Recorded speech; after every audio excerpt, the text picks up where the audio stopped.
Hello and welcome to our series on ENT on-call videos. Today we're going to be talking about facial nerve palsy.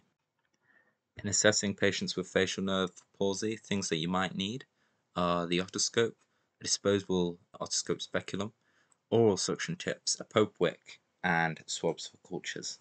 So patients with facial nerve palsy present with typically facial asymmetry and weakness. There's possibly a history of trauma. It may be post-operative.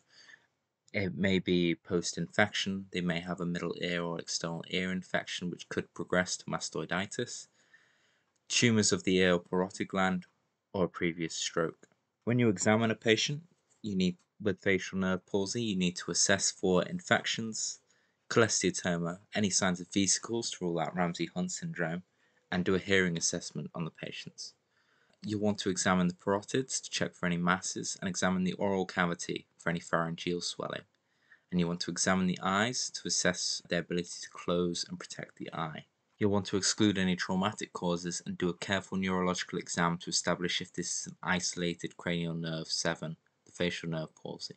Forehead muscles are affected in a true lower motor neurone palsy, but they are spared if there's a central cause, so you'll need to rule out any stroke. You can grade a facial palsy between 1 and 6, 1 being the most normal, with 6 showing no facial movement on the affected side.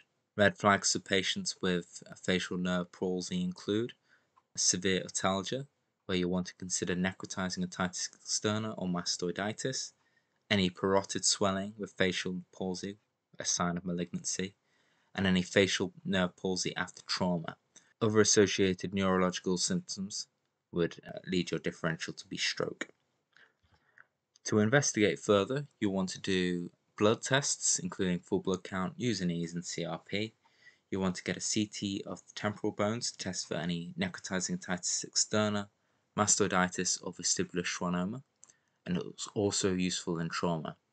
And finally, you want to refer the patient for an audiogram. This can be done at a later date. Causes include infection, trauma, iatrogenic causes, tumors, neurological, sarcoidosis, Bell's palsy. Management of patients includes discussion with the registrar if you suspect any red flag or you think a CT is warranted.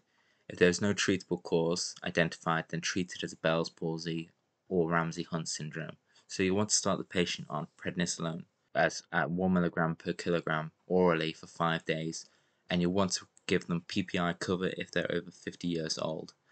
If you suspect Ramsay-Hunt syndrome, you'll want to prescribe acyclovir 200 milligrams 5 times daily for 5 days.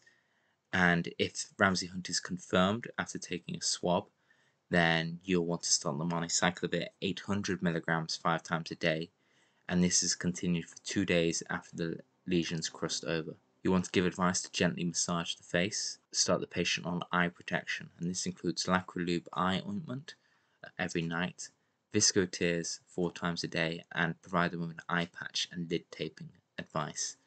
You want to immediately refer them to ophthalmology if there's any signs of corneal ulcer or other abrasion or conjunctivitis. For follow-up of these patients, you'll want to follow them in acute clinic following treatment and provide them with an audiogram within 2 to 4 weeks. Thank you. This concludes our talk on facial nerve palsy.